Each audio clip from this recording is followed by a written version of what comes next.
तर राजकीय वर्तुळातून एक मोठी बातमी आहे। केंद्रीय गृहमंत्री अमित शहांना महाराष्ट्र दौऱ्यादरम्यान राज्यातील स्थानिक स्वराज्य संस्थांच्या निवडणुकीचा आढावा त्यांनी घेतला।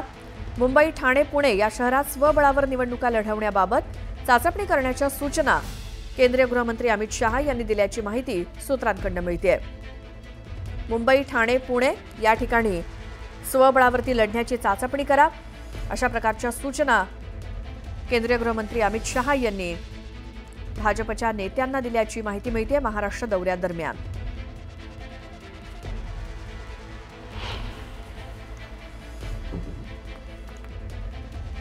अमित शहा हे महाराष्ट्र दौऱ्यावरती होते आणि त्यांनी या दौऱ्यादरम्यान स्थानिक स्वराज्य संस्थांच्या निवडणुकीमध्ये भाजप स्वबळावरती लढण्याचे संकेत दिलेत आणि त्यापैकी मुंबई असेल, ठाणे, पुणे या भागामध्ये स्वबळावरती निवडणुका लढवण्याबाबत चाचपणी करण्याच्या सूचना अमित शहा यांनी दिल्याची माहिती सूत्रांकडून मिळाली आहे।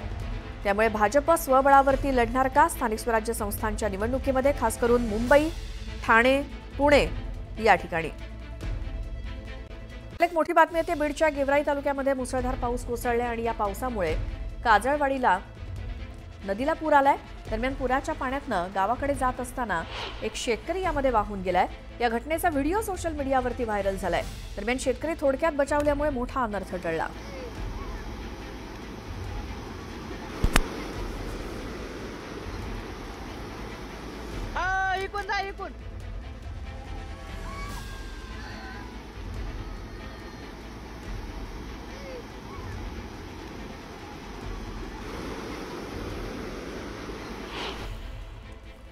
अकोल्यात सुद्धा पावसाचा जोर कायम आहे। ग्रामीण भागात पावसाने हजेरी लावल्यामुळे शेतकऱ्यांना काही अंशी दिलासा मिळालाय।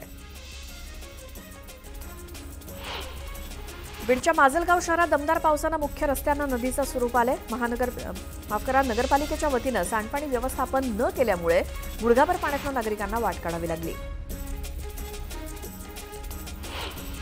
अहिल्यानगरमध्ये पुन्हा एकदा पावसानं झोडपून काढले। शहरात झाडं कोसळून अनेक वाहनांचं मोठ्या प्रमाणात नुकसान झालंय, तर काही रस्ते अक्षरशः पाण्याखाली गेलेत। शिरूर तालुक्यातील मांडवगडमध्ये मुसळधार पावसानं हजेरी लावली, त्यामुळे शेतकऱ्यांच्या पिकांचं प्रचंड नुकसान झालंय। कलिंगड आणि फ्लॉवरचं मोठं नुकसान झाल्यामुळे शेतकरी हवालदिल झालाय। पुणे जिल्ह्याच्या शिरूर तालुक्यातील पाबळ परिसरात सतत पडणाऱ्या पावसामुळे शेतांना तळ्याचं स्वरूप आलंय, त्यामुळे शेतीमालाचं मोठं नुकसान झालं। लातूर जिल्ह्यात सध्या मुसळधार पावसानं हजेरी लावली, त्यामुळे जिल्ह्यातील बहुतांश नद्या, ओढे, नाले भरभरून वाहू लागलेत। पुराचं पाणी पुलावरनं वाहत असून सुद्धा तिघांनी जीवघेणा प्रयत्न करत दुसरं टोक गाठलं। पाण्याचा प्रवाह कमी असल्यामुळे सुदैवानं हानी टळली।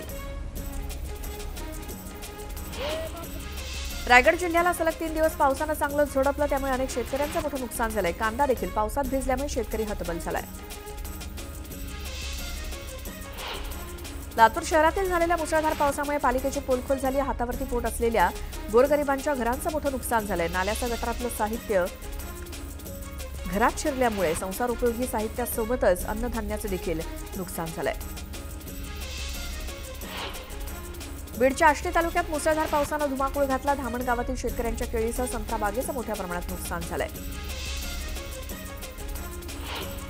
नांदेडच्या हदगाव तालुक्यात मुसळधार पावसानं वरवड गावातील ओढ्याला पूर आला। या पुरामध्ये आई, मुलगी आणि पुतणी अशा 3 जणी वाहून गेल्या। दोघींचे मृतदेह सापडले। लातूरमध्ये मंगळवारी अतिमुसळधार ढगफुटीसदृश पाऊस झाला, त्यामुळे नदी नाल्यांना पूर आल्यामुळे शहरातील जनजीवन ठप्प झालंय। मावळ तालुक्यात 4 दिवसांपासून पडत असलेल्या पावसानं विश्रांती घेतल्यामुळे नागरिकांना दिलासा मिळाला, त्यामुळे आता शेतकऱ्यांच्या मशागतीच्या कामाला वेग येणार आहे। अहिल्यानगर जिल्ह्यात मुसळधार पावसानं थैमान घातलं। शहरातील संदीपनगर परिसरात पावसामुळे घराचा स्लॅब कोसळून 20 वर्षीय तरुणीचा मृत्यू झाला।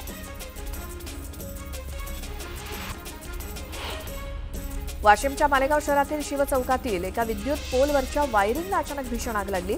आगीने जोर धरला, मात्र महावितरणच्या कर्मचाऱ्यांनी तत्काळ धाव घेत आग आटोक्यात आणली। शॉर्ट सर्किटमुळे आग लागल्याचा अंदाज वर्तवला जातोय। कोल्हापुरातल्या इंगळीमध्ये नागरी वस्तीचा काही भाग खचला। 5 मोठ विहिरीच्या बाजूचा परिसर खचल्यामुळे परिसरातील 25 घरांना धोका निर्माण झालाय, तर विहिरीच्या बाजूचं बांधकाम सुद्धा खचायला सुरुवात झाली आहे। आगामी पावसाळ्यात सांगली आणि कोल्हापुरातील संभाव्य पूर नियंत्रण आणि जलाशयांचं व्यवस्थापन सुनिश्चित करण्यासाठी महत्त्वाचे आंतरराज्यीय समन्वय बैठक दूरदृश्य प्रणालीद्वारे पार पडली। या बैठकीत आगामी पावसाळ्यात पूर व्यवस्थापन अधिक प्रभावी पद्धतीने करण्यासाठी आणि सामान्य नागरिकांना दिलासा देऊन हानी टाळण्यासाठी सर्व यंत्रणांनी समन्वय ठेवण्याचा निर्णय सर्वानुमते घेण्यात आला। पावसासंदर्भातलीच बातमी बघूयात। लातूर जिल्ह्यामध्ये सध्या मुसळधार पावसानं हजेरी लावली आहे, त्यामुळे जिल्ह्यातील बहुतांश नद्या, ओढे, नाले दुथडी भरून वाहत आहेत। पुराचं पाणी पुलावरनं वाहत असून सुद्धा तिघांनी जीवघेणा प्रयत्न केला हा पूल ओलांडायचा। पाण्याचा प्रवाह कमी असल्यामुळे सुदैवानं हानी टळली। लातूर शहरामध्ये ढगफुटी सदृश पाऊस झाला, त्यामुळे लातूर शहरातल्या रस्त्यांना नद्यांचं स्वरूप आलंय, त्यामुळे वाहनधारकांना अडचणींचा सामना करावा लागलाय।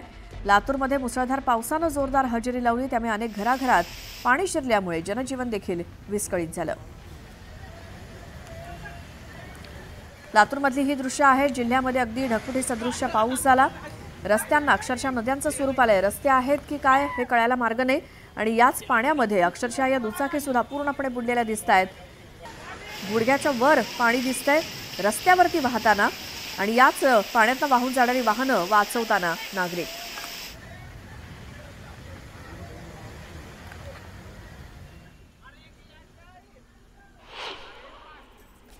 मे महिन्यातच पावसानं राज्याच्या अनेक भागांना झोडपून काढलं। या पावसाचा सर्वात जास्त जोर हा मराठवाडा, विदर्भ आणि पश्चिम महाराष्ट्रात होता। या भागातल्या पिकांचं मोठं नुकसान झालं।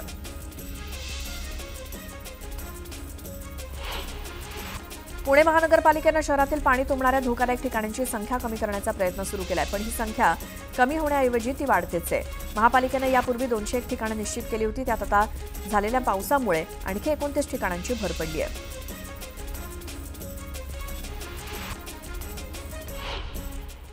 यानंतर राजकीय वर्तुळातून एक मोठी बातमी आहे। केंद्रीय गृहमंत्री अमित शहांना महाराष्ट्र दौऱ्यादरम्यान राज्यातील स्थानिक स्वराज्य संस्थांच्या निवडणुकीचा आढावा त्यांनी घेतला। मुंबई, ठाणे, पुणे या शहरात स्वबळावर निवडणुका लढवण्याबाबत चाचपणी करण्याच्या सूचना केंद्रीय गृहमंत्री अमित शहा यांनी दिल्याची माहिती सूत्रांकडून मिळतेय। मुंबई, ठाणे, पुणे या ठिकाणी स्वबळावरती लढण्याची चाचपणी करा, अशा प्रकारच्या सूचना केंद्रीय गृहमंत्री अमित शहा यांनी भाजपच्या नेत्यांना दिल्याची माहिती मिळते महाराष्ट्र दौऱ्यादरम्यान।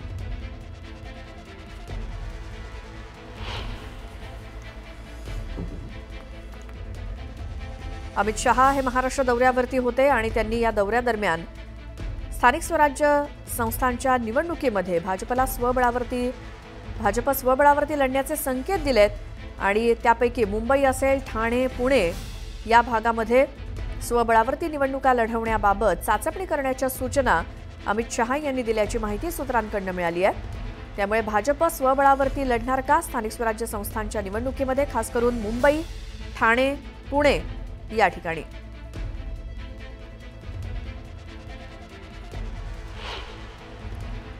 राज्यात यंदा सर्वसाधारण वेळेपेक्षा अगोदरच मान्सूननं हजेरी लावली। कोल्हापूर जिल्ह्यात मंगळवारी सकाळपासून पावसाची उघडीप आहे। पावसाळा सुरू होण्यापूर्वीच राधानगरी धरण निम्म भरले।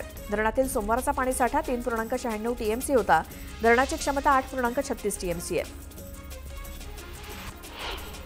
मुंबईमध्ये दाखल झालेल्या पहिल्याच मोसमी पावसानं मुंबईची तुंबई केली। या पावसामुळे मुंबईकरांचे प्रचंड हाल झाले। दरम्यान मुंबई शहर आणि दोन्ही उपनगरात पडझडीसह शॉर्ट सर्किटच्या 100हून अधिक घटना घडल्या।